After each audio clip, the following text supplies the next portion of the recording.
Hola a todos.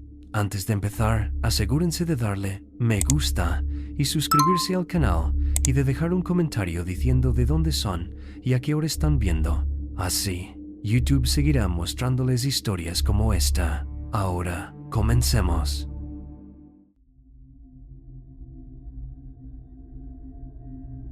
Llevaba 12 años conduciendo camiones cuando todo cambió aquel agosto de 2018. La Interestatal 40 a través de Texas era mi pan de cada día. Cargas refrigeradas desde California hasta Oklahoma, a veces hasta Arkansas. Mi esposa, Carolyn, no dejaba de decirme que buscara un trabajo local, que me quedara más cerca de casa con ella y nuestros hijos, pero los viajes largos pagaban mejor y, para ser sincero, me gustaba la soledad. Hay algo apacible en esos tramos interminables de carretera. Solo tú, la radio CB y cualquier podcast que hayas descargado para las noches. Tenía mis rutinas medidas al milímetro. ¿Qué paradas de camiones tenían las duchas más limpias? ¿Dónde conseguir un café decente a las 3 de la mañana? ¿Qué despachadores contestarían el teléfono los fines de semana? La vida tenía sentido allá afuera sobre el asfalto, todo organizado en marcadores de milla y ventanas de entrega. Aquel jueves en particular empezó como cualquier otro. Recogí una carga de verduras congeladas en Bakersfield. Tenía que llevarla a Oklahoma City para el sábado por la mañana. El indicador de temperatura en mi tablero marcaba 40 degrees.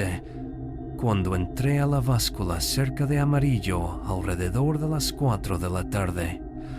Recuerdo la hora exacta porque acababa de llamar a Carolyn para avisarle. Le dije que probablemente seguiría hasta Oklahoma esa noche si no me cansaba demasiado.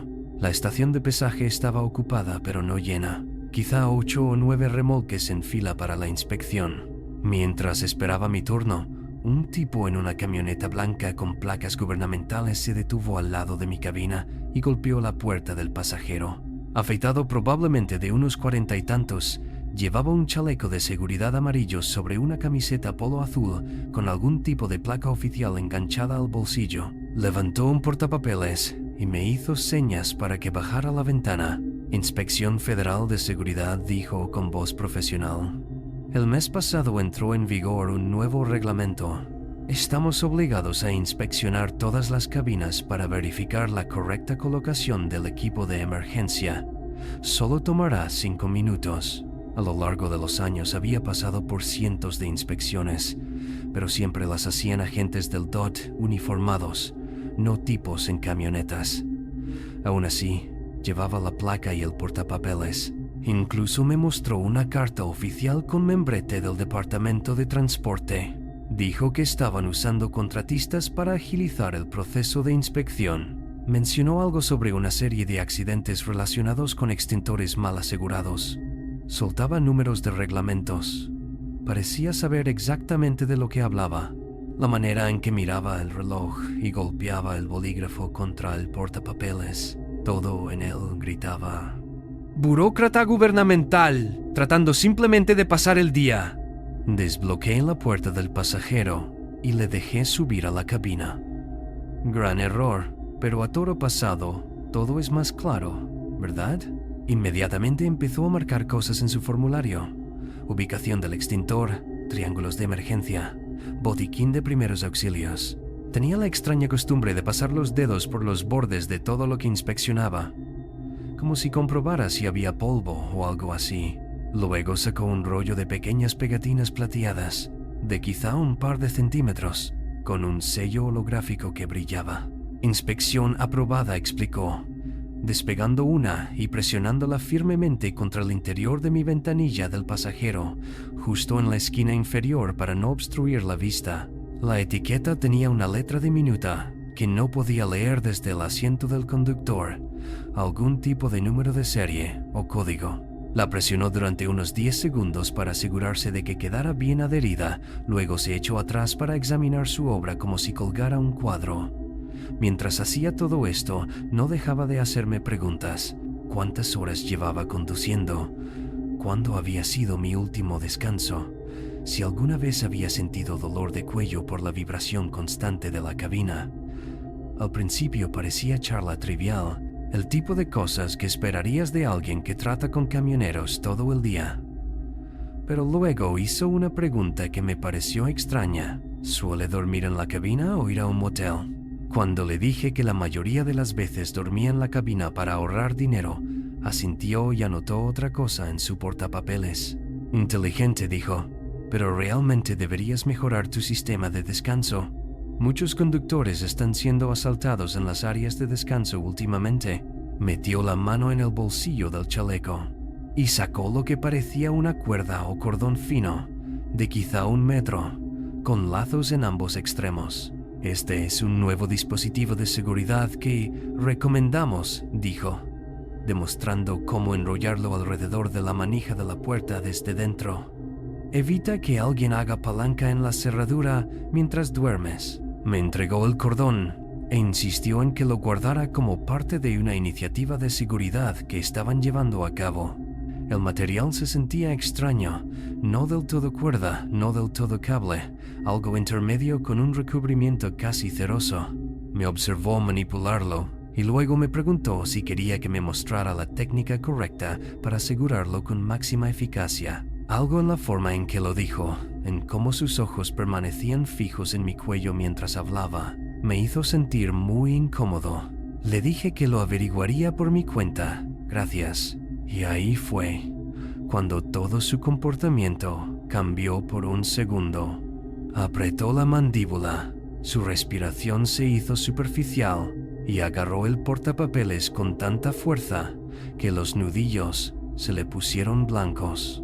Pero recuperó la compostura de inmediato, me dedicó una sonrisa ensayada y dijo, «Como prefieras». Antes de bajar de la cabina, lo vi caminar de regreso a su camioneta. Noté que se quedó allí unos 5 minutos mirando fijamente mi camión antes de marcharse por fin. Llegué a Oklahoma City sin incidentes, descargué y recogí otra carga para volver al oeste. Pero ese extraño encuentro se me quedó grabado. En mi siguiente parada, un Flying J a las afueras de Weatherford, me encontré con Tommy Naguen, otro conductor que conocía desde hacía años. Estábamos tomando café cuando mencioné al inspector de seguridad y describí toda la extraña interacción. La cara de Tommy se puso pálida. Había tenido exactamente la misma experiencia 3 días antes. La misma camioneta blanca, el mismo chaleco amarillo, la misma cuerda rara. Él sí dejó que el tipo le demostrara la técnica de aseguramiento y dijo que el hombre la había envuelto alrededor de la manija de la puerta de la cabina y de repente tiró con fuerza, mostrando cómo también podía usarse como torniquete de emergencia. Tommy dijo que la forma en que el tipo lo miró mientras tensaba la cuerda le hizo sentir como si un depredador lo estuviera evaluando. Comparamos notas y nos dimos cuenta de que ambos teníamos esas pegatinas plateadas. Tommy todavía tenía la suya, y cuando la miramos bajo las luces fluorescentes de la parada, apenas distinguimos unos números diminutos que parecían coordenadas GPS. Esa noche no pude dormir. Seguía pensando en la cuerda que el tipo me había dado, que aún estaba en el salpicadero donde la había dejado. Alrededor de las 2 de la mañana, estaba navegando por foros de camioneros en mi teléfono, cuando encontré un hilo que me hizo sentarme en la litera. Alguien más se ha topado con un inspector de seguridad en una camioneta blanca. Publicado 2 semanas antes por un conductor llamado Carl Brennan. Las respuestas eran dispersas pero consistentes. Al menos 6 conductores se habían encontrado con este sujeto a lo largo de la I-40 en Texas y Nuevo México. Pero esto fue lo que realmente me impactó. Carl Brennan no había publicado nada desde ese mensaje original. Busqué su nombre de usuario y descubrí que era un colaborador habitual. Publicaba casi a diario sobre rutas y condiciones de tráfico. Y luego nada. Silencio total después de mencionar al inspector. Encontré otros 2 conductores en ese hilo que se habían quedado en silencio al mismo tiempo. Tipos que antes eran miembros activos del foro. Pasé el resto de la noche investigando, llamando a otros conductores que conocía, intentando armar lo que estaba pasando. Alrededor de las 4 de la mañana contacté con Bradley Foster, un veterano que llevaba 30 años conduciendo. Brad me contó algo que lo cambió todo. Su sobrino trabajaba en la central de la policía estatal y habían encontrado a 3 camioneros muertos en sus cabinas en el último mes, todos a lo largo del mismo tramo de la I-40. Las muertes se habían catalogado inicialmente como incidentes médicos, infartos o derrames, pero recientemente habían notado algo en común. Cada víctima tenía esas pegatinas de inspección plateadas en las ventanas y, lo que es más importante, cada una había sido estrangulada, con lo que parecía ser el mismo tipo de ligadura casera. La policía lo mantenía en silencio para evitar el pánico, pero estaban investigando activamente. El sobrino de Brad dijo que el asesino estaba usando esas pegatinas para marcar a sus objetivos, probablemente regresando a buscarlos a las áreas de descanso, utilizando las coordenadas GPS incrustadas en los códigos de las pegatinas. La cuerda que regalaba no era para seguridad, era el arma homicida, y quería que sus víctimas la mantuvieran cerca. Al amanecer, estaba entrando en una estación de policía estatal en Weatherford. Llevaba la cuerda en una bolsa de plástico en el asiento del pasajero. La detective con la que hablé, una mujer llamada Vázquez con los ojos cansados y manchas de café en la manga, dio una mirada a la pegatina en mi ventana y llamó inmediatamente a refuerzos. En una hora, tenían a un equipo forense raspándola con herramientas especiales, fotografiando cada ángulo y documentando las coordenadas GPS que contenía. La detective Vázquez me mostró fotos de las otras víctimas, todos hombres de mediana edad, todos conductores de larga distancia, todos encontrados en sus cabinas cerradas con esas cuerdas alrededor del cuello. El asesino se colaba en sus camiones mientras dormían, usando la información de sus rutinas obtenida durante las preguntas de la inspección para cronometrar perfectamente sus ataques. Sabía que conductores dormían en sus cabinas, sabía que estarían solos, sabía exactamente cuándo serían más vulnerables. Lo que realmente me estremeció fue la última foto que me mostró. Carl Brennan, el conductor del foro, encontrado 4 días antes en un área de descanso que yo había usado docenas de veces. Me retuvieron en la comisaría durante horas, repasando cada detalle de mi encuentro con el falso inspector. Les ayudé a crear un retrato compuesto. Su rostro rectangular, la manera en que su cabello castaño estaba peinado severamente hacia la izquierda, aquella pequeña cicatriz que atravesaba su ceja derecha, la forma en que mantenía los hombros inusualmente rígidos, como si siempre estuviera en posición de firmes. La detective Vázquez dijo que tuve suerte, según el patrón que habían identificado. Él regresaba a atacar normalmente dentro de las 72 horas posteriores al contacto inicial. Yo había sido marcado para morir y ni siquiera lo sabía. Emitieron una alerta para la camioneta blanca, enviaron advertencias a cada parada de camiones a lo largo de la I-40, publicaron avisos en todos los foros de camioneros y canales de CB. La investigación reveló que llevaba meses estudiando los procedimientos del DOT, que de algún modo había conseguido membretes y formularios auténticos, que había fabricado esas pegatinas oficiales con tecnología de rastreo integrada. Había convertido los sistemas destinados a proteger a los conductores en herramientas para cazarlos, el detalle que aún me atormenta. Llevaba cuadernos evaluando a cada víctima potencial según su nivel de cumplimiento. ¿Cuán fácilmente le permitían entrar en sus cabinas? ¿Qué tan aislados parecían? Lo predecibles que eran sus rutas. 2 días después, lo atraparon en un área de descanso cerca de Albuquerque, sentado en su camioneta observando un camión que había marcado el día anterior. Se llamaba Robert Hutchins, un ex empleado del DOT que había sido despedido 3 años antes por conducta inapropiada. En concreto, estaba obsesionado con la vulnerabilidad de los conductores que dormían y había presentado varios informes sobre fallas de seguridad que parecían más planes de asesinato que advertencias. En su camioneta encontraron 14 de esas cuerdas, una caja de pegatinas con rastreo y notas detalladas sobre decenas de conductores, incluyendo sus rutas, horarios de sueño e información personal que había recopilado durante sus falsas inspecciones. Había matado a 7 hombres antes de que lo detuvieran. Después de eso, dejé de conducir rutas largas. Conseguí un trabajo de entregas local que me permite estar en casa todas las noches. Todavía paso junto a camioneros durmiendo en áreas de descanso a veces, y me pregunto, ¿cuántos abrirían su puerta a alguien con un portapapeles y un chaleco de seguridad? Aquel pequeño adhesivo plateado dejó una marca en mi ventana incluso después de que lo quitaron. Un tenue contorno cuadrado que puedo ver cuando la luz incide en el ángulo justo. Carolyn quiere que cambie el cristal, pero lo mantengo como recordatorio. No todo el que dice estar cuidándote realmente lo hace.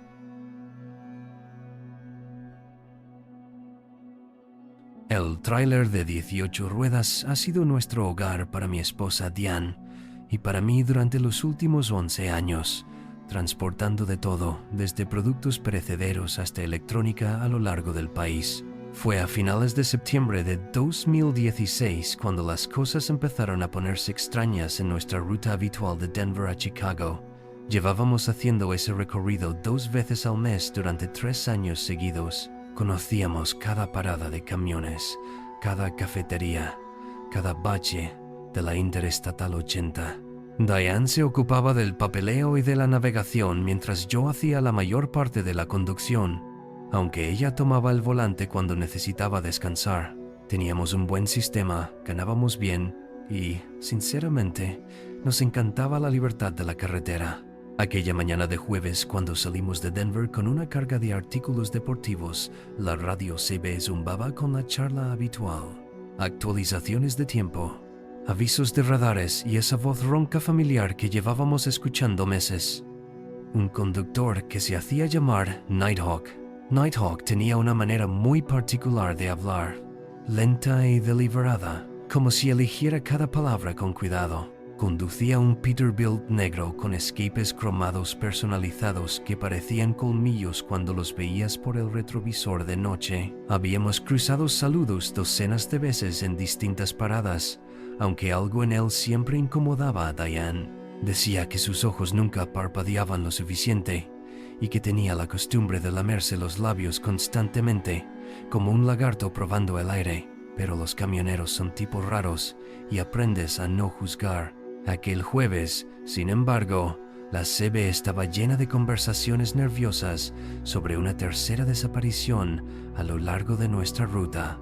Un estudiante universitario llamado Jeremy, que había desaparecido de un área de descanso cerca de North Platte solo 2 días antes. Los otros 2 habían desaparecido el mes anterior, todos jóvenes que viajaban solos, vistos por última vez en paradas de camiones que frecuentábamos.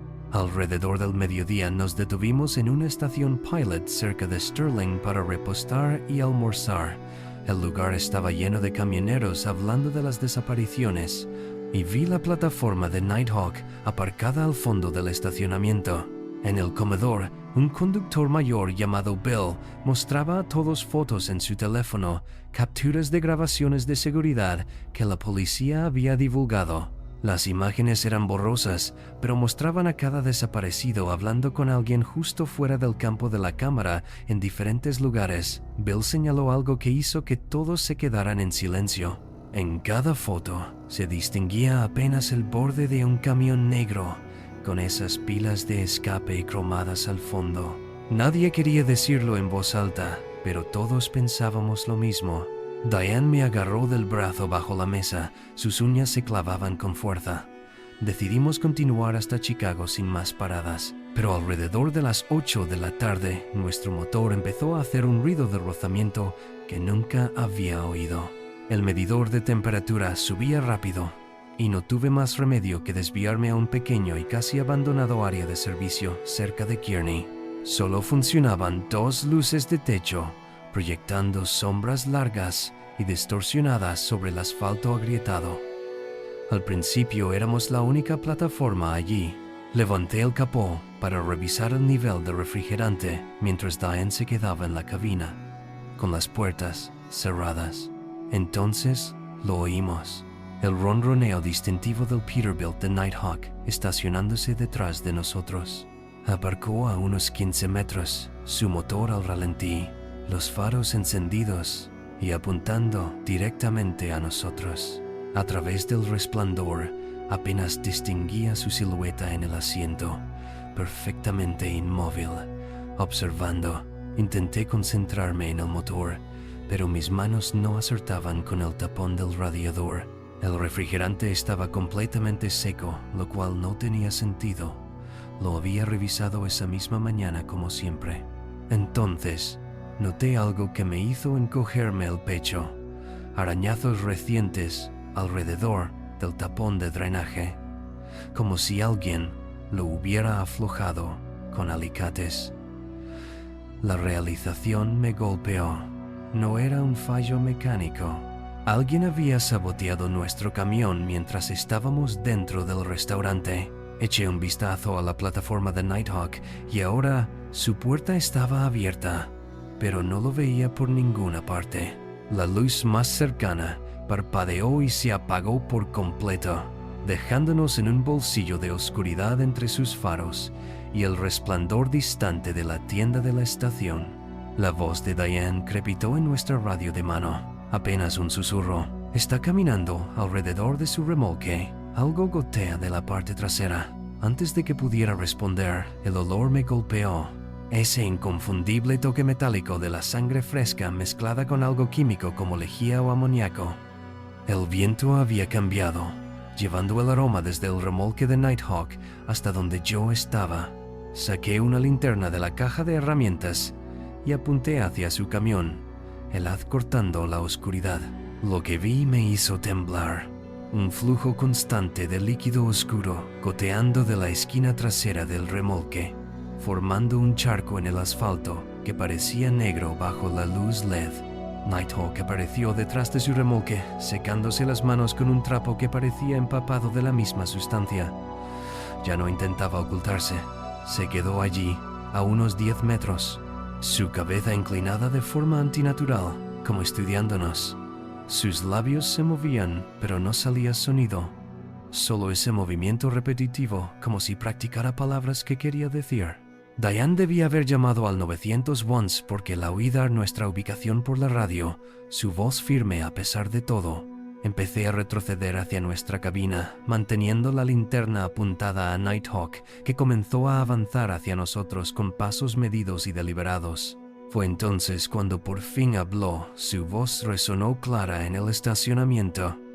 ¿Necesitan ayuda? Es muy peligroso estar averiados aquí de noche. Hay mucha gente mala en estas carreteras. La manera en que lo dijo, con ese tono plano y sin emoción mientras aquella sangre seguía goteando a sus espaldas, hizo que se me erizara el vello de la nuca. Llegué a nuestro camión y abrí la puerta de un tirón, casi arrojándome dentro. Diane ya tenía la barra de la rueda en el regazo y el motor en marcha. Aparentemente quedaba suficiente refrigerante para ir a otro lugar, pero Nighthawk estaba ahora de pie justo delante de nuestro camión, con las palmas apoyadas en el capó. Esa misma sonrisa mecánica estirada en su rostro. Empezó a rodear hasta mi puerta y entonces lo oímos. Sonidos amortiguados que provenían de su remolque, como si alguien golpeara el metal desde dentro. Los golpes se hicieron más fuertes, más desesperados, y entonces oímos una voz, joven y aterrada, gritando palabras que no pude distinguir. La expresión de Nighthawk cambió al instante. La sonrisa falsa se convirtió en algo frío y furioso. Corrió hacia su remolque, sacando algo de su chaqueta. Parecía una jeringa o quizá un cuchillo pequeño. Diane agarró la palanca de cambios, gritándome que condujera, que saliéramos de allí, como fuera. Metí la marcha y pisé a fondo, rozando el borde de una barrera de hormigón mientras salíamos a toda velocidad. Por el retrovisor vi a Nighthawk de pie en mitad de la carretera tras nosotros. No corría, solo observaba, haciéndose cada vez más pequeño hasta que la oscuridad lo engulló. El velocímetro marcaba 140 km/h cuando volamos por aquella autopista vacía. El motor gritaba de protesta. Comenzaba a salir vapor de debajo del capó. Hicimos unos 20 kilómetros antes de que el motor se detuviera por completo, rodando hasta parar en el arcén cerca de un paso elevado. Diane ya estaba al teléfono con la policía estatal. dando la descripción y la ubicación de Nighthawk mientras yo vigilaba por los espejos, temiendo que aparecieran esas chimeneas cromadas a lo lejos. La policía llegó en 15 minutos. Aparentemente nuestra llamada no era la primera que recibían. Un patrullero llamado Walsh nos dijo que llevaban semanas siguiendo informes similares, pero nunca podían concretar al sospechoso.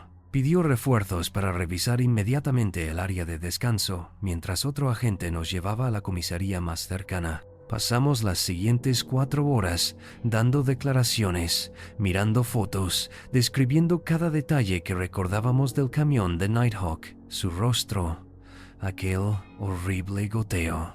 Alrededor de las 2 de la madrugada, Walsh volvió con una noticia que hizo que Diane se echara a llorar. Habían encontrado el remolque de Nighthawk abandonado en la parada, las puertas traseras abiertas.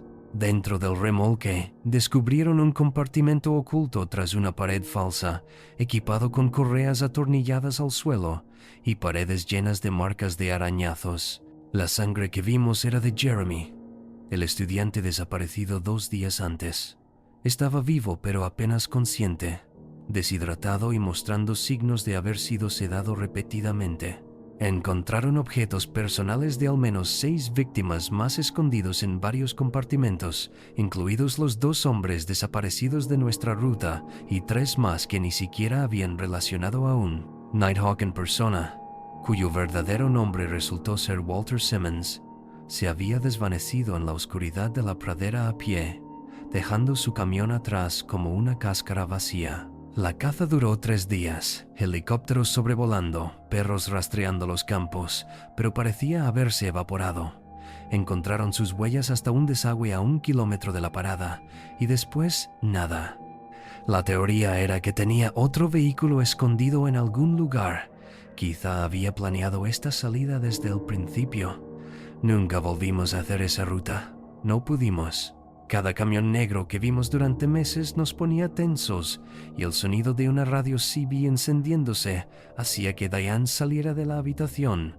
Cambiamos a recorridos locales más cortos por Colorado. Aceptamos una gran reducción de salario, pero conservamos nuestra cordura. En su mayor parte, el FBI se puso en contacto con nosotros varias veces durante el año siguiente, mostrándonos fotos de posibles avistamientos, preguntando si recordábamos algún otro detalle.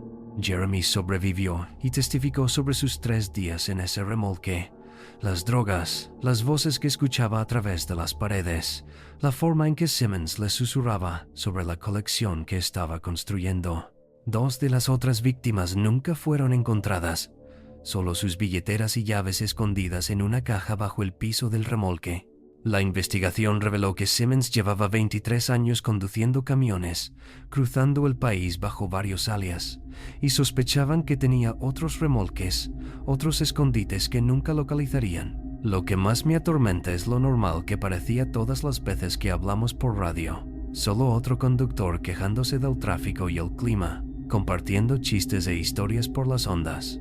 Finalmente, lo atraparon 14 meses después en una parada de camiones en Montana, viviendo bajo otro nombre y conduciendo un Kenworth rojo esta vez. Un conductor novato lo reconoció de los carteles de búsqueda y avisó mientras Simmons dormía en su cabina. Cuando lo arrestaron, tenía otra víctima en un compartimiento oculto, un autoestopista de 19 años que llevaba desaparecido 5 días. El chico sobrevivió, traumatizado pero con vida. Simmons nunca explicó por qué dejó vivir a Jeremy aquella noche cuando lo descubrimos. Nunca explicó casi nada. De hecho, aceptó un acuerdo para evitar la pena de muerte. Recibió múltiples cadenas perpetuas, sin libertad condicional, y ahora está en una prisión federal de Illinois. Tuvimos que declarar en la sentencia y verlo en ese mono naranja, arreglado y callado, parecía nada más que un viejo cansado. Pero cuando nos miró desde la mesa de los acusados, sus labios empezaron a moverse de nuevo de esa misma manera sin sonido, como si todavía practicara palabras que nunca podría decir. Diane y yo vendimos nuestro camión 2 semanas después del juicio. Usamos el dinero para abrir una pequeña ferretería en Wyoming y nunca miramos atrás. Hay caminos que recorres una vez, y una vez es más que suficiente.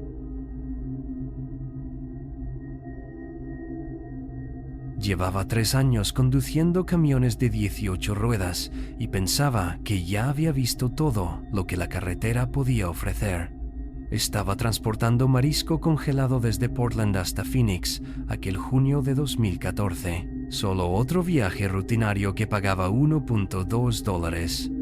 Mi Peterbilt tenía más de 800 kilómetros, pero todavía ronroneaba como un gato cuando lo necesitaba. Aquella tarde de jueves ya llevaba 7 horas al volante y las regulaciones federales exigían que parara pronto. El GPS indicaba una parada de camiones a unas 40 millas en un pueblo llamado Millbrook, justo en la ruta 93 de Nevada.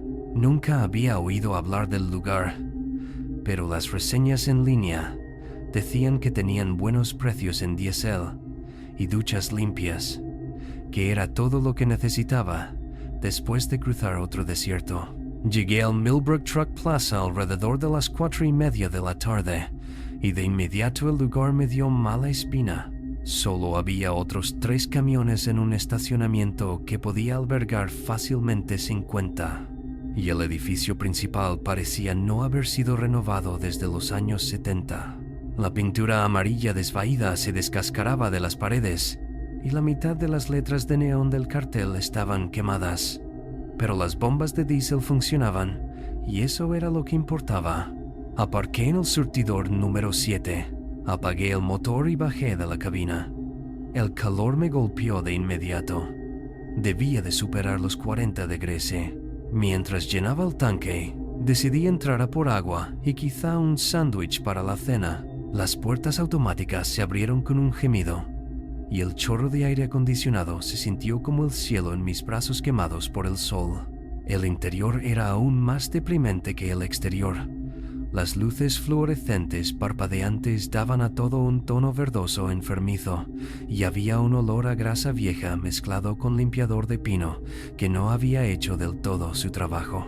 La sección de tienda tenía lo de siempre: patatas fritas, cecina, bebidas energéticas, esos pequeños ambientadores en forma de árbol. Detrás del mostrador estaba un tipo de unos 40 años, muy delgado y con brazos que parecían demasiado largos para su cuerpo. Tenía el pelo rubio decolorado, escaso arriba, peinado de un modo que lo empeoraba. Su placa decía Vernon y llevaba una camiseta blanca manchada en lugar de uniforme. En cuanto entré, sus ojos se clavaron en mí y no me soltaron, no de la manera en que algunos hombres miran a veces. Esto era distinto, más calculador, como si intentara memorizar cada detalle sobre mí. Tomé una botella de agua del refrigerador y un sándwich de pavo preenvasado que parecía al menos comestible.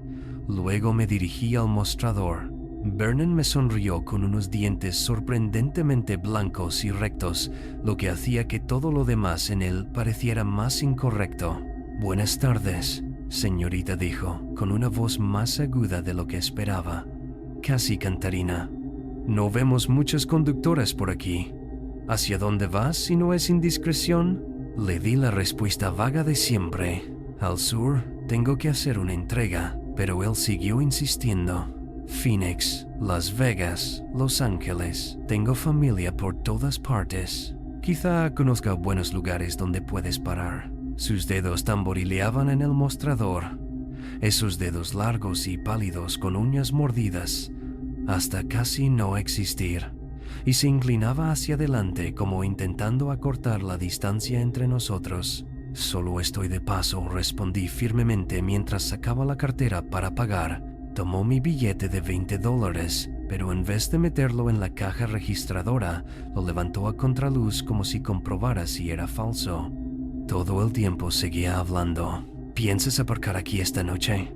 Tenemos mucho espacio, muy tranquilo. Nadie molesta a nadie aquí». Entonces hizo algo que me encogió el estómago.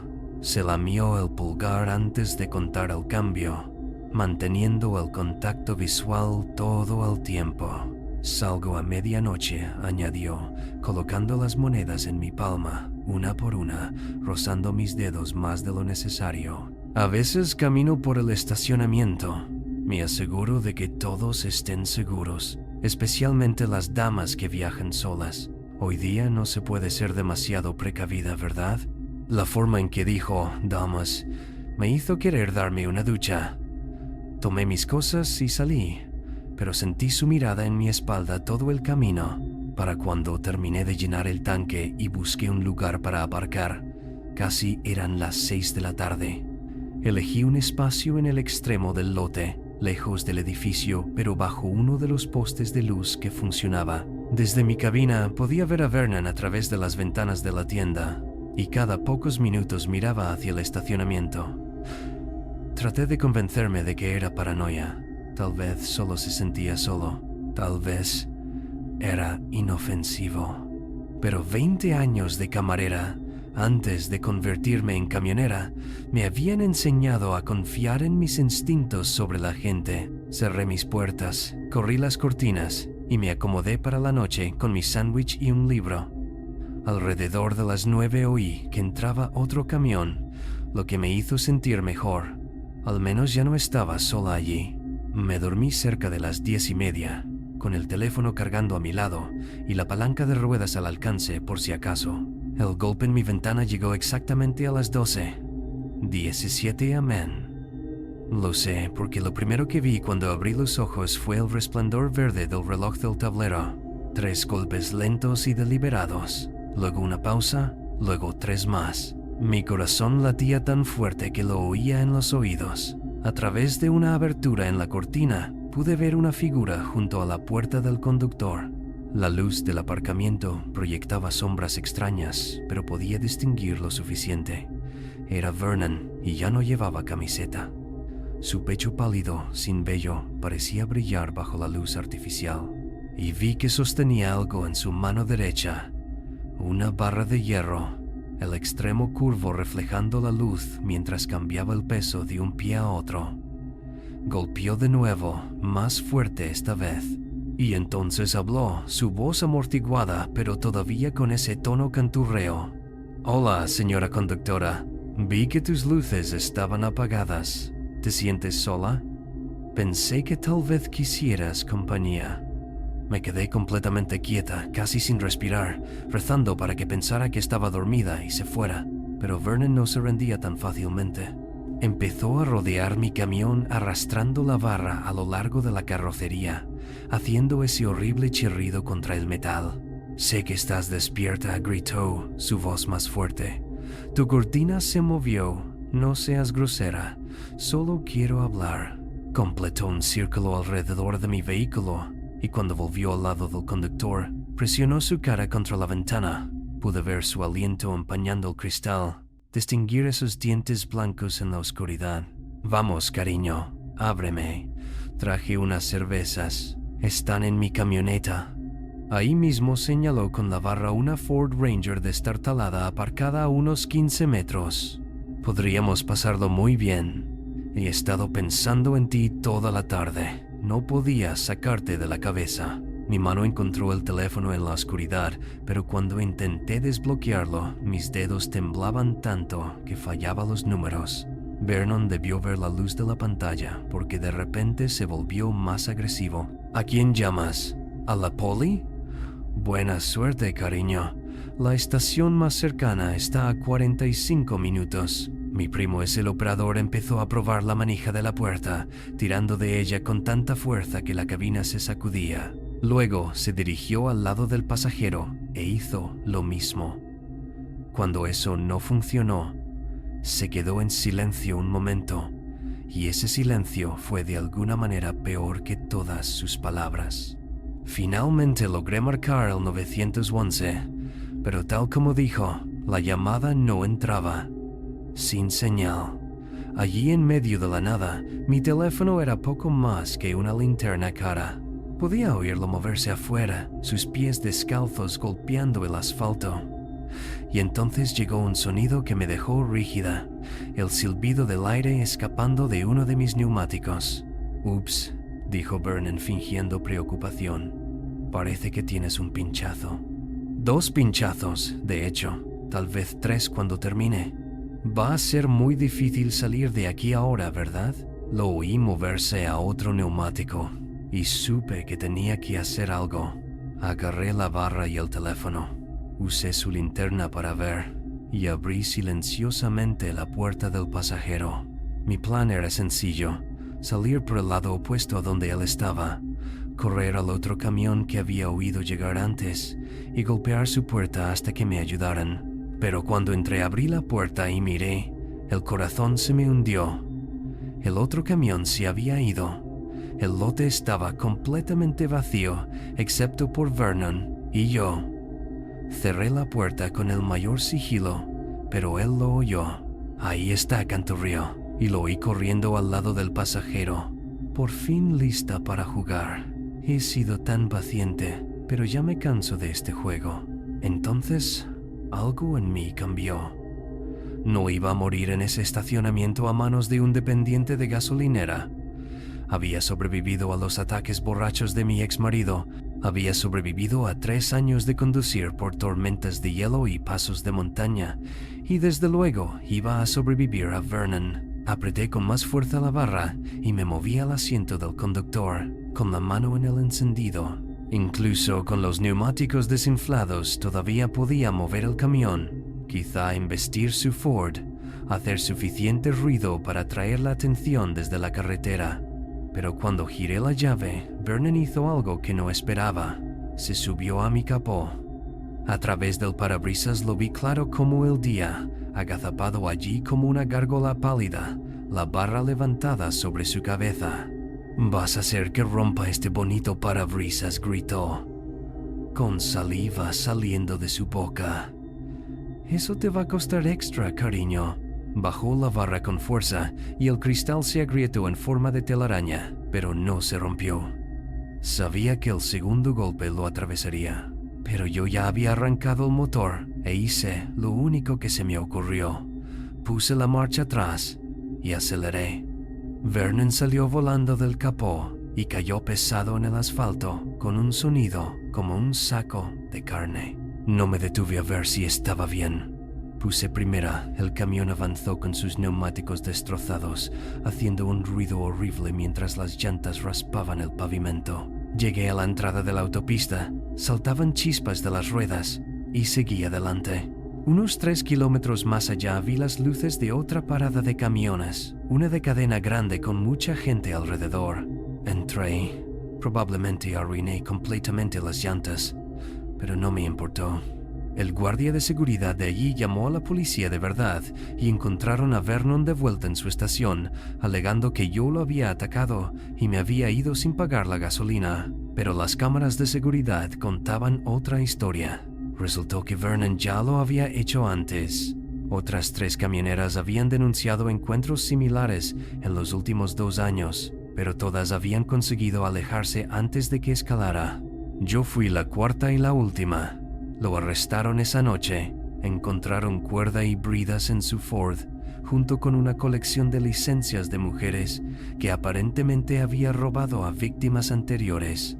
Tuve que reemplazar 4 neumáticos y 2 llantas. Me costó casi $3, pero sigo conduciendo.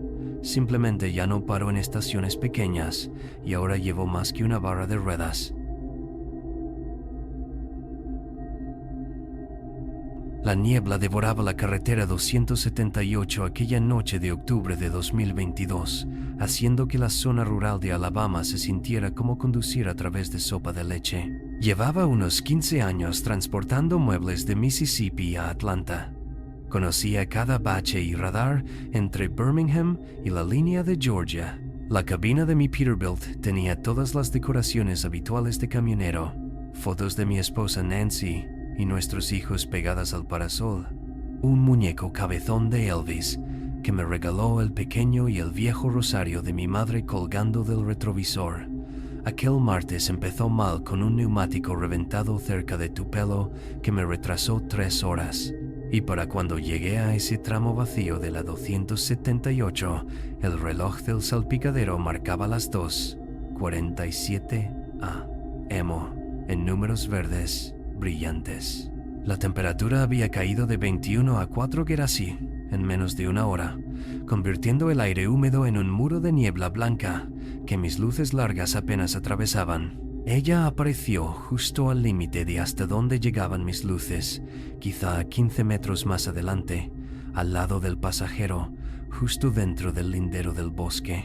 No debía tener más de 17 años y llevaba lo que quizá alguna vez fue un camisón, pero ahora colgaba hecho jirones de su cuerpo delgado, un hombro completamente expuesto. Su pelo oscuro estaba enmarañado con hojas y tierra, le caía más allá de la cintura en mechones gruesos, y ambos brazos se agitaban sobre su cabeza de esa manera desesperada que te golpea en el estómago. Tenía la boca abierta como si estuviera gritando, pero no podía oír nada por el rugido del diésel. La forma en que se movía, torpe y desesperada, como una persona que se ahoga en el aire, me hizo pisar el freno con tanta fuerza que mi termo de café chocó contra el parabrisas. Mi primer instinto fue agarrar el .38 que guardo bajo el asiento.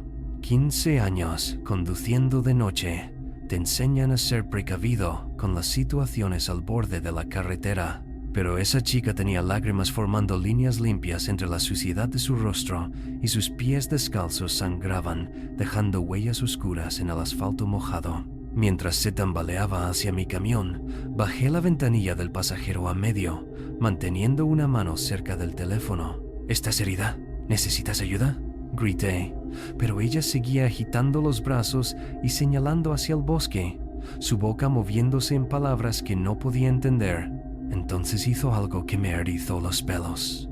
De repente cayó de rodillas en la cuneta y empezó a escarbar la grava con las uñas, cavando como un perro que intenta desenterrar algo. La niebla giraba a su alrededor en patrones que no coincidían con el viento, y juro que la temperatura bajó otros 10 grados en segundos. Cogí mi teléfono para llamar al 911, pero ella debió ver el movimiento porque saltó y corrió directamente hacia mi camión, golpeando con las palmas la puerta del pasajero. De cerca pude ver que sus labios eran azulados, como alguien que ha estado demasiado tiempo en agua fría, y tenía unas marcas extrañas alrededor de las muñecas.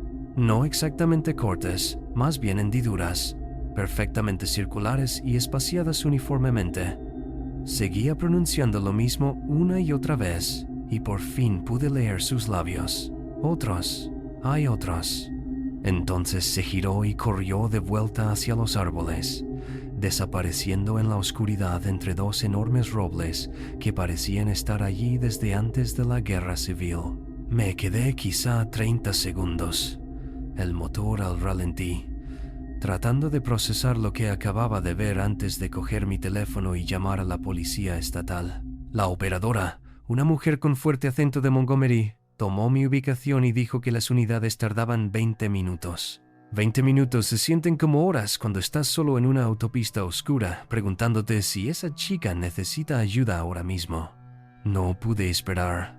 Aparqué el camión en la cuneta, agarré mi linterna Maglite y la palanca que llevo detrás del asiento, y me dirigí hacia esos dos robles donde había desaparecido. El suelo estaba más blando de lo que debería estar para octubre, casi esponjoso bajo mis botas, y había un olor como a monedas mojadas mezclado con anticongelante.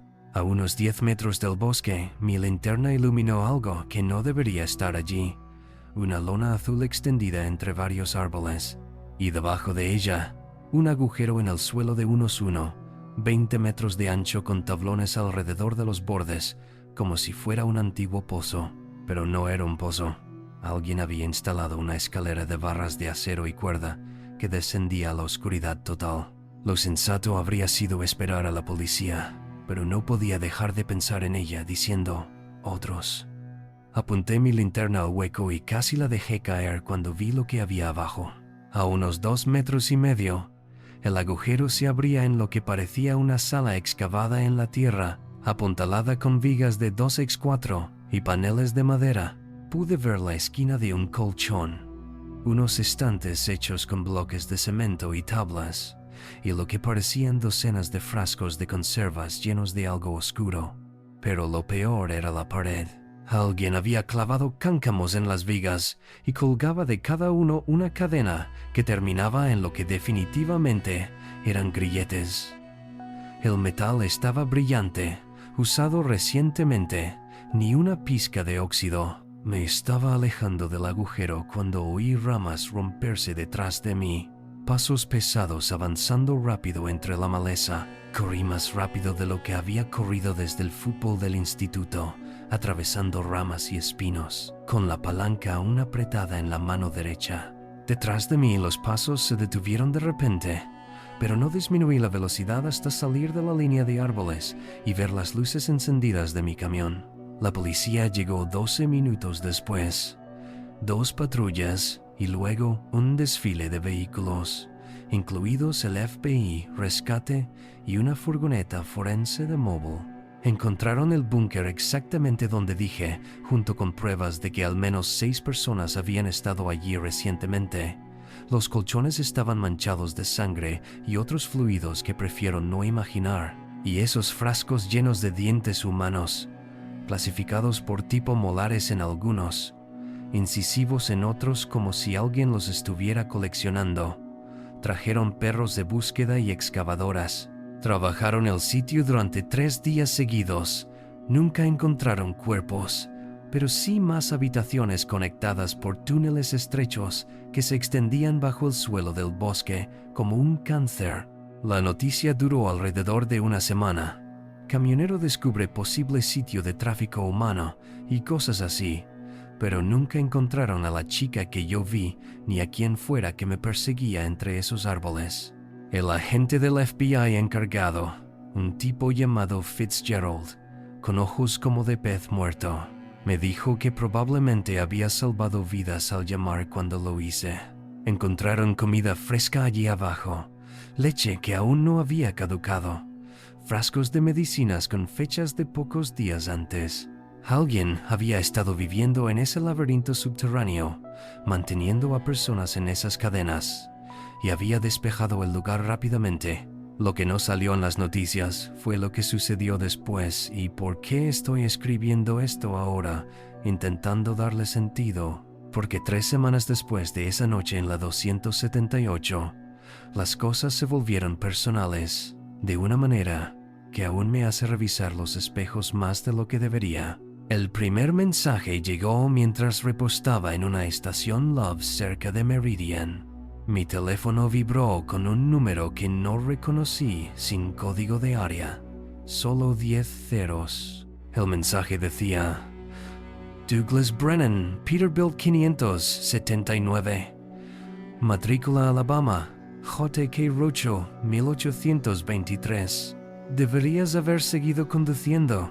Mi nombre completo, mi modelo de camión exacto, el número de placa que había renovado hacía apenas 2 meses.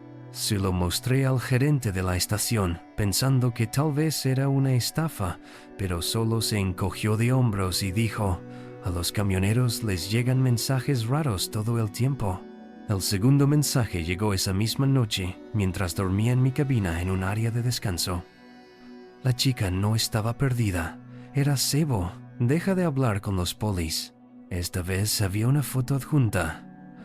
Yo, tomada desde atrás mientras caminaba hacia la oficina del FBI en Birmingham la semana anterior. Quien la tomó había estado lo suficientemente cerca como para ver la mancha de café en mi camisa de franela.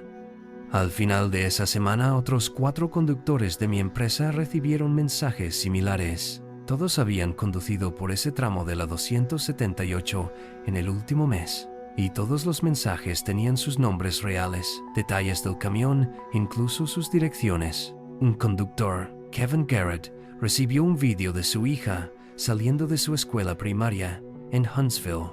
Otro tipo, Paul no sé qué, recibió una foto de cerca del coche de su esposa aparcado en su trabajo con un mensaje que decía: linda familia, qué pena si viajaran solos.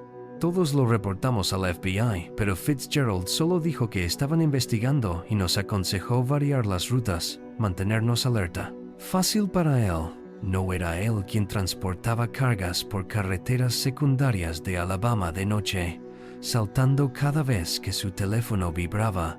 preguntándose si quien había mantenido a gente encadenada bajo tierra ahora lo estaba vigilando cuando comía en paradas, dormía en áreas de descanso, llamaba a su familia desde estacionamientos vacíos. El último mensaje que recibí fue diferente de los demás. Llegó un miércoles por la mañana mientras estaba en casa con Nancy y los niños tratando de fingir que todo era normal. Solo coordenadas 33.5186N, 85.7801 y 2 palabras. Ella espera. Introduje esos números en mi GPS y me llevaron a un lugar a unos 3 kilómetros de donde vi a la chica, más profundo en el mismo bosque. Una parte de mí quería ignorarlo, borrar el mensaje, tal vez incluso cambiar de trabajo y no volver a conducir un camión. Pero seguía pensando en los labios azules de esa chica, sus pies sangrantes, la forma en que pronunció otros, con tanta desesperación. Esa tarde le dije a Nancy que iba a la ferretería, pero en realidad conduje hasta esas coordenadas con mi punto 38 cargado y la oficina del FBI en marcación rápida. La ubicación era un antiguo camino maderero cubierto de kudzu, apenas lo bastante ancho para una camioneta. Al final había un claro con una sola furgoneta blanca sin marcas, ventanas pintadas de negro, motor encendido, pero nadie dentro. En el asiento del conductor había un sobre de manila con mi nombre escrito en letras de imprenta. Dentro había fotografías, docenas. La chica que vi aquella noche, pero con ropa diferente, edades diferentes, remontándose quizá a 5 años. En algunas sonreía, parecía sana, normal. En otras, estaba con distintas personas, siempre en zonas boscosas, siempre con esa misma expresión de angustia ensayada. La última foto la mostraba sentada en un banco de restaurante, con ropa normal, bebiendo un batido y riéndose de algo fuera de cámara. Al dorso, alguien había escrito: Ashley actúa 3 veces a la semana. Los buenos conductores paran. Los conductores curiosos excavan más hondo. Los conductores estúpidos se convierten en problemas. ¿Cuál eres tú? Dejé todo exactamente donde lo encontré. Conduje directamente a la oficina del FBI y entregué todo a Fitzgerald. 2 días después me llamó para decir que la furgoneta había desaparecido. El camino de tala no mostraba huellas de neumáticos y las fotos que le di eran solo papel en blanco. Eso fue hace 8 meses y no he vuelto a conducir por la 278 desde entonces. A finales de julio de 2011, estaba transportando una carga de productos congelados de Michigan a Tennessee. Llevaba alrededor de 6 años conduciendo camiones en ese momento, principalmente rutas regionales que me mantenían a un día de casa. Tenía 38 años, divorciado y prácticamente casado con el trabajo. Aquella noche me encontré entrando en una parada de camiones justo fuera de la Interestatal 65, en algún punto entre Louisville y Nashville. Era una de esas plazas enormes con unas 200 plazas de estacionamiento, un restaurante que nunca cerraba y unas instalaciones de ducha por las que los camioneros como yo vivíamos después de 14 horas de carretera. Recuerdo que miré mi reloj al aparcar, poco después de las 11 p.m., y el lote estaba aproximadamente a 3/4 de su capacidad. El edificio de las duchas estaba a unos 45 metros de donde había conseguido encajar mi Peterbilt entre 2 camiones. Después de coger mi bolsa de aseo y ropa limpia del camarote, crucé el lote. El paseo fue normal, solo el zumbido de los motores al ralentí y el silbido ocasional de los frenos de aire. La instalación era bastante estándar. Edificio de bloques pintado de beige, luces fluorescentes que hacían que todos parecieran enfermos, y esa extraña mezcla de olor a diésel y limpiador industrial. Pagué mis $12 en el mostrador a un chico que no tendría más de 19 años. Recibí el recibo con el código de la puerta y me dirigí al cubículo número 7. La ducha fue el paraíso después de sudar todo el día en la humedad de Indiana. Debí pasar 20 minutos bajo el agua caliente, dejando que trabajara los nudos de mis hombros y se llevara la mugre de la carretera. Cuando finalmente salí alrededor de las 11:45, el estacionamiento había tomado un carácter diferente. La mayoría de las luces seguían funcionando, pero creaban sombras largas entre los camiones que no habían sido tan notables antes. Podía escuchar un perro ladrando a lo lejos, probablemente en una de las cabinas, y el sonido de una radio que emitía música country antigua. Al pasar por las islas de combustible, noté un Freightliner con sus luces altas apuntando directamente al otro lado del lote. Al principio pensé que el conductor se había olvidado de apagarlas. Pasa todo el tiempo cuando los tipos están cansados. Pero luego las luces se apagaron por un segundo. Luego se encendieron de nuevo. Apagadas otra vez y encendidas de nuevo. El patrón era deliberado, casi como código Morse. Excepto que no tenía ritmo. Seguí caminando. Mi cabello mojado empezaba a sentirse frío en el aire nocturno, y traté de ignorarlo. A mitad de camino hacia mi camión me di cuenta de que esos faros me seguían. Cada pocos pasos que daba, podía escuchar el bajo ronroneo de un motor ajustándose, y el haz de luz se movía para mantenerme en su resplandor. El Freightliner se estaba girando ligeramente, reposicionándose mientras avanzaba por el lote. Mi camión todavía estaba a 4 filas de distancia y tenía que serpenteo entre otros vehículos para llegar. Cada vez que pasaba detrás de otro remolque, bloqueando la luz temporalmente, oía que su motor aceleraba como si el conductor estuviera agitado porque había perdido de vista mi silueta. La intensidad de esas luces hacía imposible ver quién estaba al volante, solo un vacío blanco brillante donde debería estar el parabrisas. Aceleré el paso, sin llegar a correr, pero avanzando más rápido de lo normal. Mi bolsa de aseo golpeaba mi pierna y podía sentir el agua de mi cabello chorreando por mi espalda, empapando la camisa limpia.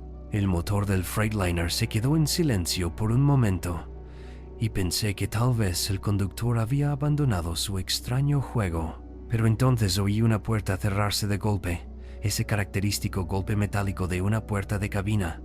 Miré hacia atrás y vi a una figura bajando del camión. Era alto, quizá 1,90 m, llevaba lo que parecía un mono de trabajo y una gorra de béisbol calada. La manera en que se movía no era la de un conductor cansado.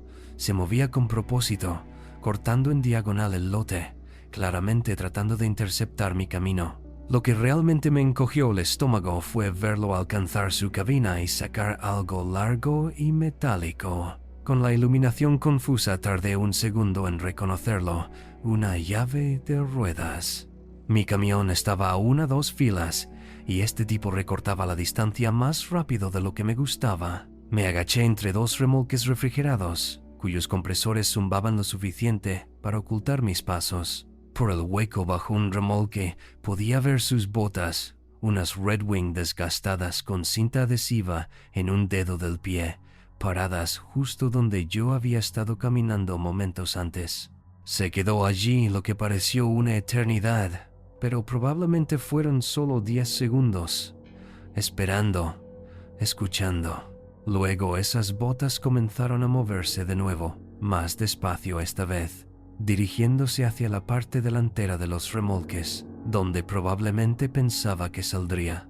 En cambio, retrocedí, manteniéndome agachado, usando las sombras y el ruido de los motores como cobertura. Llegué a la siguiente fila de camiones, mi corazón golpeando tan fuerte que estaba seguro de que todos podían oírlo. A través del laberinto de remolques y faldones, podía ver mi Peterbilt, azul oscuro con una parrilla cromada personalizada que de repente parecía demasiado distintiva. El problema era llegar a él sin cruzar unos 10 metros de espacio abierto bajo esas luces brillantes. Podía oírlo moviéndose en algún lugar detrás de mí, el ocasional chirrido de metal contra metal, cuando la llave golpeaba un remolque o un parachoques. Entonces escuché algo que hizo que cada músculo se tensara. Estaba silbando. No era una melodía exactamente, solo un silbido bajo y sin aliento, como si llamara a un perro. El sonido rebotaba en los remolques, dificultando saber de dónde venía. Me pegué contra las puertas traseras de un remolque de Swift, pensando, mis llaves estaban en el bolsillo, pero subirme a la cabina, Arrancar el motor y salir me llevaría un tiempo que no estaba seguro de tener. Fue entonces cuando noté a otro conductor, un tipo corpulento con una camiseta de los Broncos, caminando hacia los baños. Estaba a unos 15 metros y casi grité para llamar su atención, pero justo cuando abrí la boca, el silbido se detuvo. Silencio, excepto por los motores al ralentí. Eché un vistazo por la esquina del remolque y vi a mi acosador parado quieto entre dos camiones. La llave colgaba floja en su mano, simplemente observando al otro conductor pasar. En cuanto el tipo desapareció en el edificio de los baños, el silbido comenzó de nuevo, más cerca esta vez. Podía verlo ahora a través del tren de aterrizaje del remolque detrás del que me escondía. Revisaba metódicamente entre cada camión, girando la llave en pequeños círculos como si tuviera todo el tiempo del mundo. Su cara aún estaba oculta bajo la gorra, pero pude ver que tenía una barba desaliñada con algo blanco en ella, quizás pasta de dientes seca o comida. Sabía que tenía que moverme. Mis piernas empezaban a acalambrarse de tanto agacharme, y él estaba a solo 3 camiones de encontrarme. Tomé una respiración profunda, agarré la bolsa y salí corriendo. En el momento en que empecé a correr, lo oí reaccionar, botas golpeando el asfalto, la llave chocando contra algo metálico. No miré atrás, solo me concentré en la manija de mi camión. Mis dedos tropezaron con las llaves, resbalándome una vez en la cerradura antes de abrirla. Me lancé dentro, cerrando de un portazo y echando los seguros en un mismo movimiento. A través del espejo lateral lo vi detenerse a unos 3 metros, de pie en la luz del poste. Por primera vez vi claramente su rostro, piel curtida, quizá de unos 50 y tantos, con esos ojos gris pálido que no parpadeaban ni una vez. Inclinó la cabeza, como considerando algo. Luego levantó la llave y la apuntó hacia mí a través de la ventana. No de forma amenazante exactamente, más bien como si me marcara, guardándome para después. Arranqué el motor. Todo mi cuerpo temblaba ahora que estaba relativamente a salvo, pero él no se movió, no intentó acercarse al camión, solo se quedó allí mirando mientras metía la marcha. Al avanzar, tuve que pasar junto a él para llegar a la salida, y de hecho, se apartó para dejarme pasar, haciendo una pequeña reverencia burlona a medida que pasaba. En los espejos lo vi caminar tranquilamente de regreso a su Freightliner, lanzando la llave al aire y atrapándola como si fuera un bastón. No dejé de conducir durante otras 2 horas, hasta que finalmente entré en una estación Pilot bien iluminada, cerca de la frontera de Kentucky. A la mañana siguiente, durante mi inspección antes de partir en otra parada, encontré algo que aún me revuelve el estómago. Había arañazos frescos en las puertas de mi remolque, formando mi número de matrícula, como si lo hubiera grabado allí antes de que regresara de la ducha. Informé del incidente a la policía estatal y a la administración de la parada de camiones. Les di todos los detalles que pude recordar. El policía que tomó mi denuncia dijo que habían recibido quejas similares de otras conductoras en los últimos meses, siempre en diferentes paradas a lo largo de ese tramo de la I-65. El mismo patrón, las luces altas, el acecho, la barra de ruedas. Una conductora de Indiana dijo que había encontrado sus líneas de freno de aire parcialmente cortadas después de un encuentro similar al mío. Otra informó que encontró el sello de su remolque roto y su carga movida. Aunque no faltaba nada, nunca atraparon al tipo. Las placas del Freightliner que alcancé a ver estaban registradas a una empresa que había cerrado 3 años antes. Las cámaras de seguridad de la parada tenían convenientemente un punto ciego justo donde había aparcado. La policía dijo que probablemente merodea por estos lotes buscando mujeres que conduzcan solas, quizá escuchando las conversaciones de la CB o vigilando a los conductores solitarios en las islas de combustible. Me aconsejaron empezar a llevar protección y aparcar siempre cerca de otros camiones que conociera. Todavía recorro esa ruta a veces. Es buen dinero y no puedo ser exigente con las cargas, pero nunca vuelvo a parar en esa plaza y nunca me ducho de noche en ninguna parada de camiones. y conocido a otras camioneras que también han cambiado sus rutinas. Algunas incluso han dejado el oficio por experiencias como esta. Compartimos información en las paradas. Nos advertimos sobre vehículos sospechosos o conductores que nos dan mala espina. El mes pasado, una conductora llamada Bethany me dijo que vio un Freightliner con sus luces altas encendidas en un área de descanso cerca de Indianápolis, simplemente sentado allí observando. Dijo que al mirar más de cerca pudo ver arañazos en la puerta del conductor, números y letras, docenas de ellos grabados en la pintura como una especie de colección. Las dos sabemos qué probablemente son. La verdad es que él sigue allá afuera, probablemente con un camión nuevo ahora, quizá una táctica diferente, pero esos ojos gris pálido y esa barra de ruedas, sé exactamente lo que busca. Y cada camionera en la I-65 conduce un poco más rápido por ese tramo. 23 años detrás del volante de un tráiler de 18 ruedas. Y creí haber visto todo lo que la carretera podía arrojarme. Giros equivocados en medio de la nada, hielo negro que convertía las autopistas en pistas de patinaje, e incluso un tornado que tocó tierra a menos de 1 kilómetro de donde me había detenido. Pero nada, y digo absolutamente nada, pudo prepararme para lo que ocurrió aquel lunes por la mañana a principios de mayo de 2017. Llevaba un cargamento de equipos lácteos de Madison a Milwaukee, una ruta que había hecho probablemente 100 veces. El sol acababa de empezar a quemar la niebla de la mañana, y recuerdo haber pensado que el clima era perfecto, ni demasiado caliente ni frío. La visibilidad mejoraba minuto a minuto. Me había levantado a las 4, desayunado café y huevos en un pequeño restaurante junto a la autopista 151, donde la camarera Dolores siempre recordaba cómo me gustaba el pan tostado apenas dorado, lo justo para derretir la mantequilla. El paso elevado de la carretera K había sido siempre parte de mi ruta regular, una de esas estructuras de hormigón por las que pasas sin pensar. Construido en los años 70, según la marca de fecha que noté una vez cuando el tráfico me obligó a pasar despacio. Aquella mañana iba a unos 90 km, manteniéndolo estable, cuando oí un sonido, como si alguien arrastrara una cadena enorme sobre concreto, pero más profundo, gutural. Toda la cabina comenzó a vibrar en un patrón rítmico extraño que no coincidía con el motor ni con la superficie de la carretera. Por mis espejos podía ver el paso elevado a unos 60 metros detrás. Al principio todo parecía normal. Luego lo vi, una grieta que se extendía por el pilar de soporte, como un relámpago en cámara lenta. Pedazos de concreto del tamaño de refrigeradores comenzaban a desprenderse de la estructura.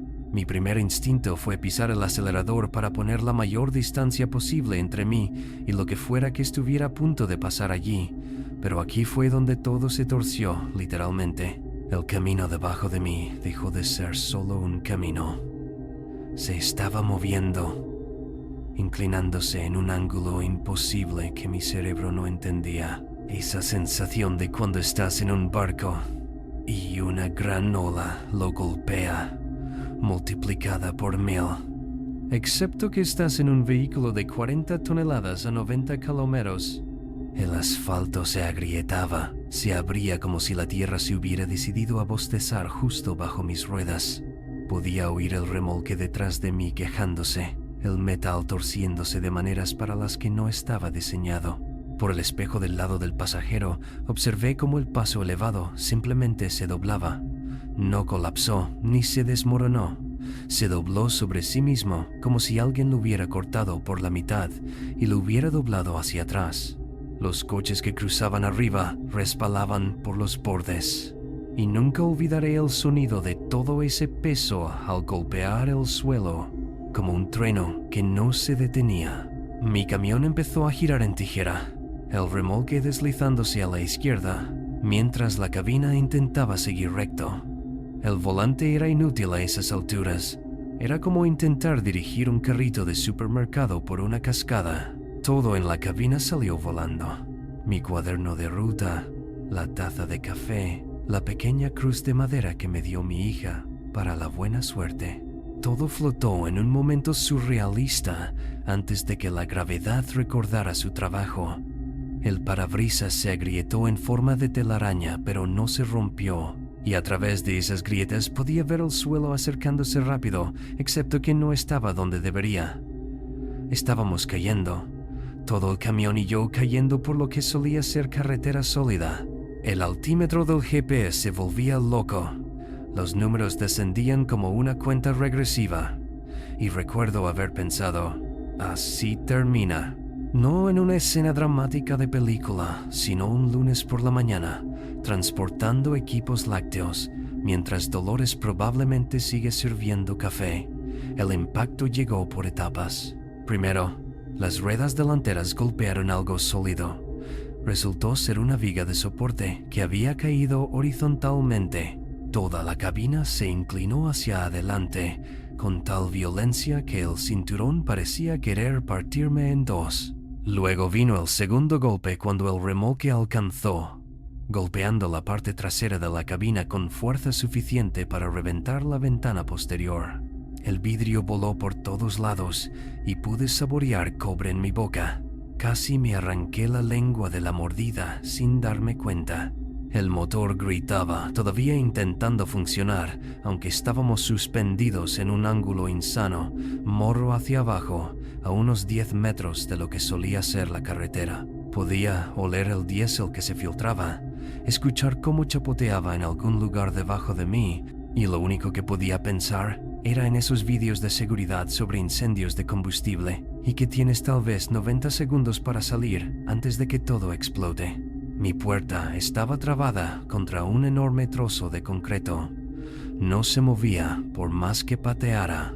La puerta del pasajero era mi única opción, pero significaba trepar por la cabina colgando del cinturón como en un maldito juego de aventura. Cada movimiento hacía que todo el camión se desplazara y gimiera. Pedazos del paso elevado caído seguían cayendo alrededor, rebotando en el remolque con golpes metálicos huecos. Logré abrir la puerta del pasajero. Se abrió hacia abajo, colgando en el vacío.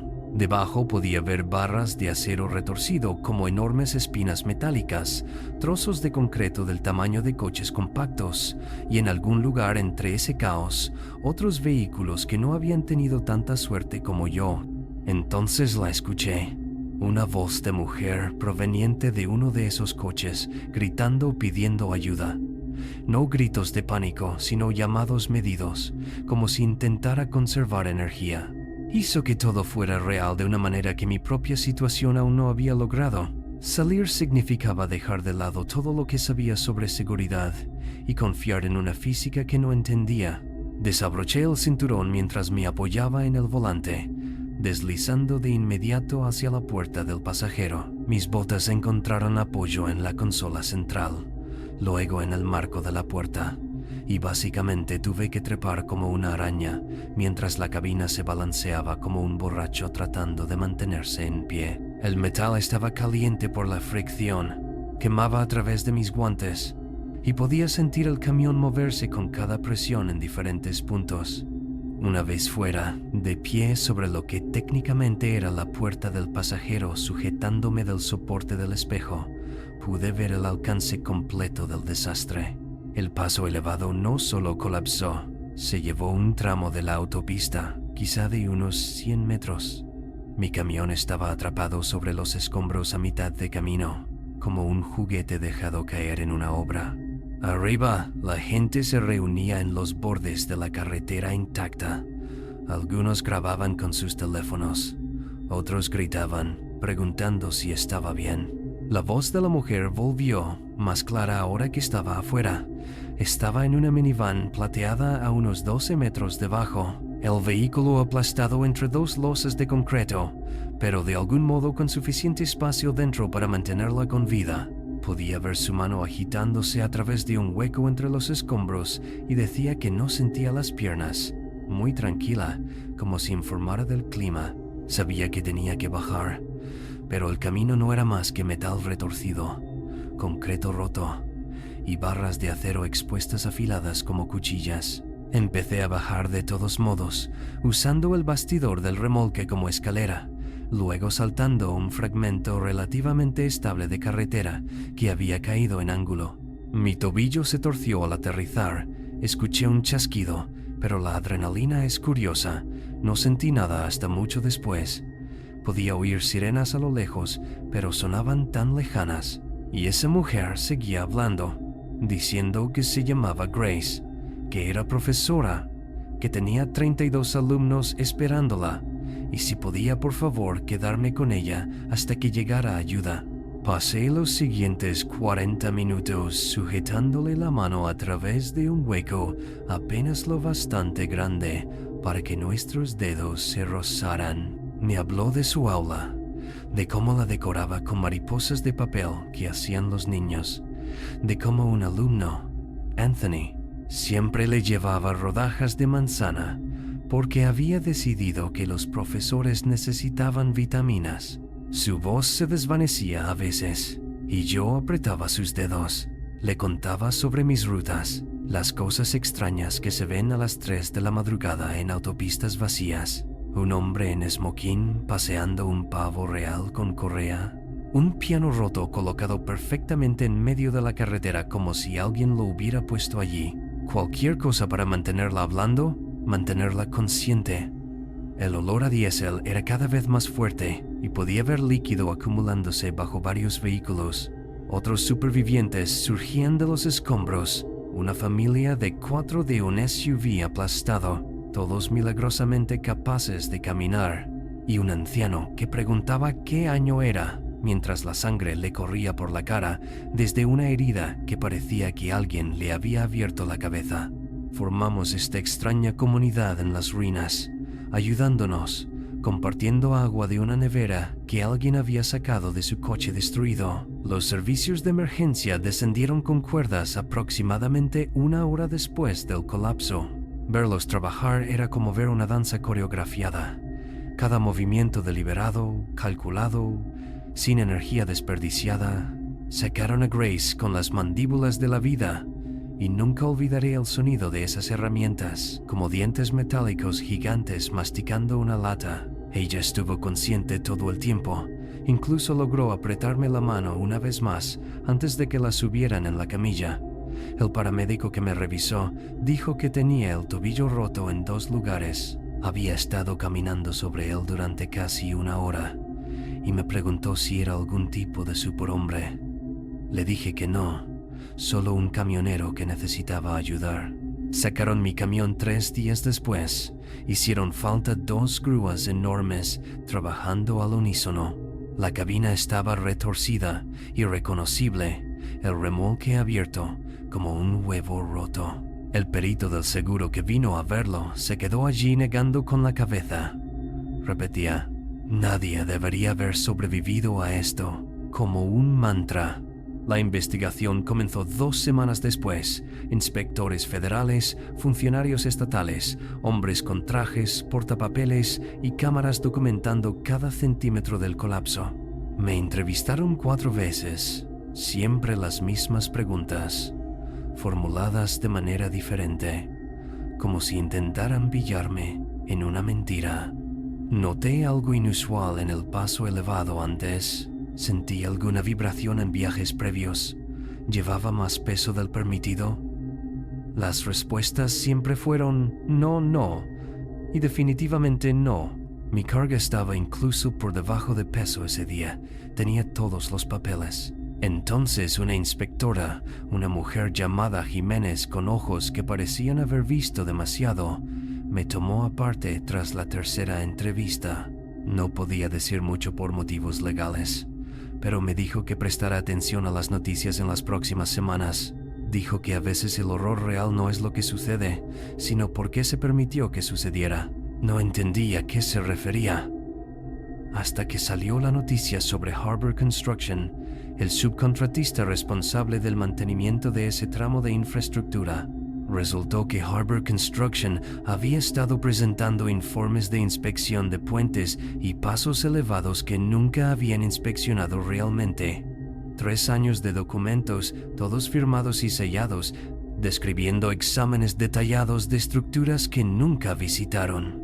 El propietario, un tipo llamado Christopher Lawson, se había estado embolsando el dinero de las inspecciones mientras pagaba a un chico recién salido de un instituto técnico para fabricar los informes usando imágenes de Google Earth y datos meteorológicos para hacerlos parecer auténticos.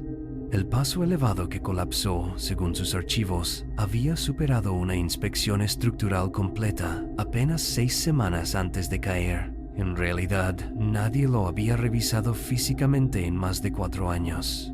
El pilar de soporte que falló se había estado deteriorando lentamente por el agua y ciclos de congelación y deshielo, grietas que se extendían por el concreto como cáncer. Si alguien hubiera tenido la molestia de mirar de verdad, lo habrían visto. Grace quedó paralizada de cintura para abajo. 3 personas murieron en coches que ni siquiera llegué a ver. Todo porque alguien decidió que su margen de beneficio valía más que hacer el trabajo por el que le pagaban. Lawson recibió 8 años de prisión. Las familias obtuvieron indemnizaciones. Yo obtuve un nuevo camión y pesadillas que aún me despiertan a veces. Ese sonido del concreto desgarrándose repitiéndose. Pero vuelvo a conducir las mismas rutas, puentes diferentes, y puedes apostar que ahora miro cada paso elevado de forma diferente. Solo llevaba unos 9 meses en la carretera cuando esto ocurrió. Aún era lo suficientemente novato para sentir cautela ante cada parada desconocida, pero ya me sentía lo bastante cómodo tras el volante como para creer que podía cuidarme solo. Había aceptado una carga tardía rumbo al este por Missouri, transportando mercancías refrigeradas a una cadena de tiendas en un pueblo del que ni siquiera había oído hablar. El viaje transcurrió sin incidentes hasta alrededor de las 2:30 de la madrugada, cuando me detuve en un área de descanso junto a la autopista. Recuerdo que pensé que se veía extrañamente desierta para esa hora. Sin motores en marcha, sin movimiento, solo una zona de estacionamiento tenuemente iluminada y el zumbido distante de insectos en los árboles que bordeaban el lote. No era la primera vez que dormía en la cabina y me había acostumbrado a la rutina. Aparcar cerca de las luces, puertas cerradas, llaves al alcance. Me deslicé en el compartimento para dormir y me puse una sudadera con capucha sobre la cabeza para bloquear el resplandor de las lámparas de arriba. Creo que apenas empezaba a quedarme dormido cuando escuché un golpe, no fuerte ni desesperado, solo unos cuantos golpecitos firmes en la puerta del lado del conductor. Eché un vistazo por la cortina y vi a un hombre allí de pie, quizá de unos 40 y tantos, con una camisa de trabajo azul marino y pantalones cargo manchados en las rodillas. Tenía una postura erguida, como tratando de no parecer impaciente. Entorné la ventana unos centímetros y pregunté si todo estaba bien. Dijo que era otro conductor, estacionado 2 lugares más allá, y que necesitaba ayuda con una caja pesada en su cabina, que se había torcido la espalda descargando antes y no podía levantarla solo. Miré hacia donde señalaba. Efectivamente, había un camión allí, rojo, oscuro, modelo antiguo, sin ninguna marca visible, sin luces encendidas, sin motor en marcha. Le dije que no me sentía cómodo dejando mi camión, especialmente a esas horas. No discutió, simplemente se quedó un segundo más, me dio un pequeño asentimiento y se alejó. Esperé hasta que desapareció de mi vista antes de volver a asegurar todo, y durante un rato me quedé allí escuchando. Esperaba oír su motor arrancar, quizá el golpe de sus puertas al cerrarse, pero no hubo nada, ningún movimiento, solo esa misma quietud extraña, como si todo el lugar se hubiera quedado hueco. Después de quizá 10 minutos de silencio, empecé a sentir que me observaban, no de manera paranoica, sino esa sensación sutil y creciente que hace que la espalda se tense sin saber por qué. Fue entonces cuando noté algo en mi espejo. Su camión se había movido. Ahora estaba aparcado directamente detrás del mío, a solo unos metros de mi parachoques. No lo había escuchado moverse, ni faros, ni retumbar de motor, nada. Solo silencio. Y de repente, allí estaba. El camión rojo estaba inclinado, bloqueando la única salida clara que tenía para salir del lote. Apagué la luz interior y me quedé bajo en la litera, observando desde las sombras detrás de la cortina. Pasó 1 minuto o 2 antes de que lo viera de nuevo. Salió de su cabina y caminó en círculo lentamente alrededor de ambos camiones, como si estuviera pensando o esperando. Su paso era deliberado, no apresurado, no casual, simplemente metódico, como si tuviera toda la noche. Mi camión seguía en marcha, así que me deslicé silenciosamente hacia el asiento del conductor sin encender ninguna luz. El tipo desapareció detrás de mi remolque 1 segundo, y ahí fue cuando aproveché. Lo puse en marcha y giré el volante bruscamente a la izquierda, apuntando a la franja de césped que separaba el estacionamiento de camiones de la sección de automóviles. Era un terreno lleno de baches y desnivelado, pero el camión lo manejó mejor de lo que pensé. Oí el remolque raspar algo, quizá un separador de concreto, pero no me importó. Solo necesitaba distancia. En cuanto toqué pavimento de nuevo, aceleré. Ni siquiera miré atrás hasta llegar al siguiente acceso, donde me metí en una gasolinera bien iluminada y llena de coches. Aparqué cerca del frente bajo un foco y me quedé allí con el motor encendido y las puertas cerradas. No estaba temblando ni llorando, no era ese tipo de miedo. Era más como una alerta dura y fría que lo impregnaba todo. No podía dejar de pensar en lo fácil que podría haber sido distinto si hubiera salido o si me hubiera vuelto a dormir. Me quedé allí hasta que empezó a salir el sol. No tenía que entregar la carga hasta bien entrada la mañana, así que llamé a despacho e inventé una historia sobre un retraso por obras para justificar el desvío. No les conté la verdadera razón. Me parecía demasiado extraño de explicar y no quería sonar como si hubiera entrado en pánico por nada. Aún así, algo de esa área de descanso se me quedó grabado. Unos días después, estaba en otra terminal, hablando con un conductor mayor que había conocido antes, y mencionó ese tramo de carretera. Dijo que le daba malas vibraciones. Le pregunté por qué, y me contó que 2 tipos habían desaparecido de esa misma área hacía 1 mes. Ni rastro de ellos. Camiones abandonados, sin imágenes, simplemente desaparecidos. Eso me afectó más de lo que esperaba. Yo no le había contado nada de lo que me pasó, no le había contado a nadie, pero al oírlo, todo encajó. Ese tipo en el área de descanso no buscaba solo ayuda con una caja, tenía un plan, ya lo había hecho antes. Y tenía suficiente paciencia para esperar horas, confiando en que me cansaría lo suficiente, confiaría lo suficiente como para salir de mi cabina. Tal vez pensó que eventualmente cedería, o quizás solo jugaba con las probabilidades. En cualquier caso, no me gustó lo cerca que estuve de ser uno de esos conductores desaparecidos. Cuando llegué a casa, busqué las noticias, revisando reportes locales. No había mucho, solo un breve artículo enterrado bajo actualizaciones de tráfico y el tiempo.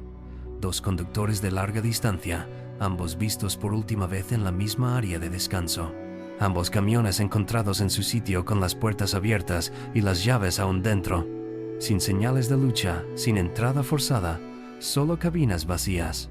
Uno de ellos era de otro estado en su primer viaje en solitario. Ese detalle se me quedó grabado. Pensé en su familia, como probablemente lo esperaban en casa en unos días. Como tal vez todo lo que se necesitó fue un tipo con una camisa limpia y voz calmada. Después de eso, dejé de dormir en áreas de descanso por completo. Solo me detengo en plazas de camiones con cámaras, luces y gente. Y aún así, nunca salgo de la cabina a menos que sea pleno día. Actualicé las cerraduras de ambas puertas y compré una porra de acero que mantengo encajada al lado del asiento. Cada vez que aparco, retrocedo en una plaza con una salida directa y reviso todos mis espejos 2 veces. No era paranoia, eran matemáticas. Ese tipo probablemente lo había hecho más de 2 veces, y yo simplemente había sido el que no mordió el anzuelo. Todavía me pregunto qué había en esa caja que mencionó, si es que había alguna caja. Parte de mí piensa que era solo algo que decir, una forma de atraer a alguien lo suficientemente cerca, pero a veces, en esos momentos tranquilos en la carretera, me lo imagino parado en la oscuridad, sosteniendo algo pesado en sus brazos. No un paquete, no mercancía, solo algo que necesitaba ayuda para cargar. Y recuerdo lo fácilmente que podría haber dicho que sí,